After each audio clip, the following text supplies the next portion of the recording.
এখন আমি আপনাদেরকে একটা কবিতা শোনাবো। কবিতা শোনাবার আগে দু একটা কথা একটু বলে নেওয়া ভালো। কারণ আমি জুলফিকার আলী বিগত ১০ বছর গান শুনতে পেতাম না।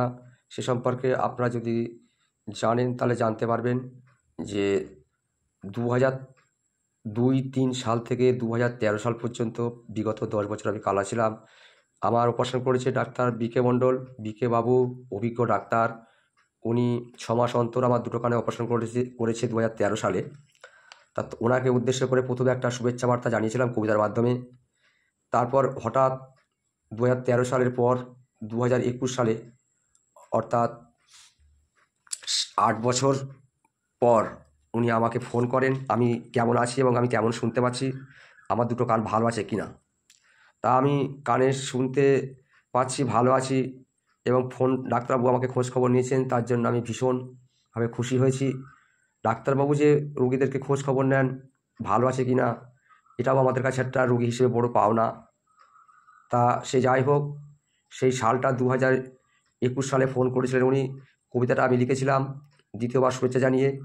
সেই কবিতাটা ওনাকে পাঠিয়েছিলাম, উনি কোনো কারণবশত হারিয়ে ফেলেছেন। আজকে ২০২৫ সাল, সেই কবিতাটা আমিও খুঁজে পেয়েছি। এই কবিতাটা আমি ডাক্তারবাবুর দ্বিতীয় শুভেচ্ছা বার্তা পাঠিয়েছিলাম আমি কেমন আছি এবং ডাক্তারবাবু কেমন বা পরিস্থিতি কেমন, সেই উদ্দেশ্য করে এখন আপনাদের সেই কবিতাটা আমি শোনাতে চাইছি। ডাক্তারবাবু ফোন ৮ বছর পর, সেটা তো আপনাদেরকে বললাম। যাই হোক, এটা মাথায় রাখবেন। ডাক্তারের নাম ডাক্তার বিকে মণ্ডল, বিমল কুমার মণ্ডল। ওনাকে দ্বিতীয় শুভেচ্ছা বার্তা জানিয়ে কবিতা লেখা। আমি জুলফিকার আলী। আমার ফোন নাম্বার 9932216731। আর একটা নাম্বার আছে 7029381725। যা কবিতাটা এখন আপনার সামনে পড়ছি, আপনারা খেয়াল করবেন, কেমন হয়েছে জানাবেন। আমি যখন ছিলাম কালা 10টি বছর টানা, কত রকম বিপদ হয়েছে হিসাব আমার জানা।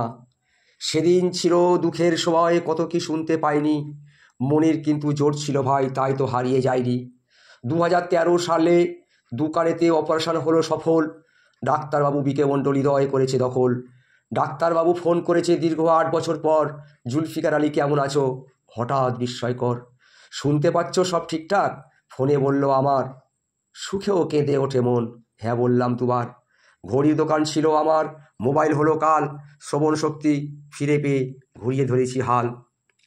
এখন কর্মজীবনে রিচার্জের দোকান, সোনাই হলো জীবন, এমন ব্যবসা হিসাব করুন, না শুনলেই মরণ। আমার মতো কতকে আছে, ভালো করেছে এই ডাক্তার, খোঁজ খবর নিলে বোঝা যাবে কঠিন কঠিন ব্যাপার। গলার টিউমার কত রকমের, ঠিক অপারেশন করে, বিপদমুক্ত দলে দলে পুনরায় গান ধরে। হাত যশ আছে ডাক্তারবাবুর, তাই তো জীবন আলো, নতুন জীবন সুস্থ জীবন, সবাই আছি ভালো। ডাক্তারবাবু গরিব বোঝেন, ডাক্তারবাবু গরিব বোঝেন, শুধু একবার আসুন, ভেলোর ফেরত রুগী নিয়ে চেম্বারেতে বসুন। ডাক্তারবাবু আরও গবেষণা করুন, আমরা আছি সঙ্গে আপনার, উন্নত চিকিৎসাও ধরুন। দ্বিতীয় শুভেচ্ছা জানিয়ে দিলাম, দিদির সাহায্য পাবেন, বাংলার বুকে গড়ে তুলুন, ভেলোর কেন যাবেন। সেই বার্তা দিয়ে গেলাম, দ্বিতীয় শুভেচ্ছা জানিয়ে দিলাম, দিদির সাহায্য পাবেন, বাংলার বুকে গড়ে তুলুন, ভেলোর কেন যাবেন। যাই হোক, এখানে কবিতাটি শেষ করলাম। ধন্যবাদ, সবাই ভালো থাকবেন। এখন আমাদের রমজান মাস, আজ 26শে মার্চ, বুধবার। এটাও একটা স্মৃতি। সবাইকে ধন্যবাদ জানিয়ে এখানে শেষ করলাম।